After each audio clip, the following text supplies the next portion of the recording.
Hormuz প্রণালীতে জ্বালানি তেলবাহী দুটি ট্যাঙ্কারে মারাত্মক বিস্ফোরণের ঘটনা ঘটেছে। এতে ভয়াবহ আগুন লেগে যায় ট্যাঙ্কার দুটিতে। ট্যাঙ্কারগুলোতে থাকা ক্রুদের দ্রুত উদ্ধার করে উদ্ধারকারী দল। এই বিষয়ে এক বিবৃতি দিয়েছে ইরানের ইসলামী বিপ্লবী গার্ড বাহিনী আইআরজিসি। বিবৃতিটি প্রকাশ করে দেশটির রাষ্ট্রীয় সম্প্রচার মাধ্যম আইআরআইবি। এতে তারা জানায়, হরমুজের দক্ষিণের এক অনিরাপদ অংশ দিয়ে যাওয়ার চেষ্টা করছিল ট্যাঙ্কার দুটি। হঠাৎ বিস্ফোরণে ভয়াবহ আগুন ধরে যায় দুটি ট্যাঙ্কারেই। তবে উদ্ধারকারী দলের সহায়তায় ক্রুদের নিরাপদে উদ্ধার করা হয়েছে।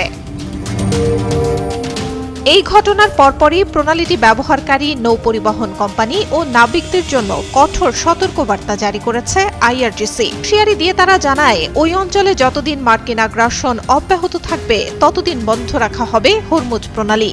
সেখান থেকে মধ্যপ্রাচ্যের এক ফোঁটা তেল, গ্যাস বা রাসায়নিক সারও বাইরে রপ্তানি করতে দেয়া হবে না। এছাড়াও মার্কিন বাহিনীর দেয়া মিথ্যা তথ্যে বিভ্রান্ত না হয়ে বিপজ্জনক এলাকাগুলো পুরোপুরি এড়িয়ে চলার আহ্বান জানায় তেহরান। অন্যদিকে সামাজিক যোগাযোগ মাধ্যম এক্সে এক পোস্ট দিয়ে মার্কিন সামরিক বাহিনীর সেন্ট্রাল কমান্ড সেন্টকম জানায়, ইরানের সোমবার রাতের ধারাবাহিক অভিযান শেষ হয়েছে।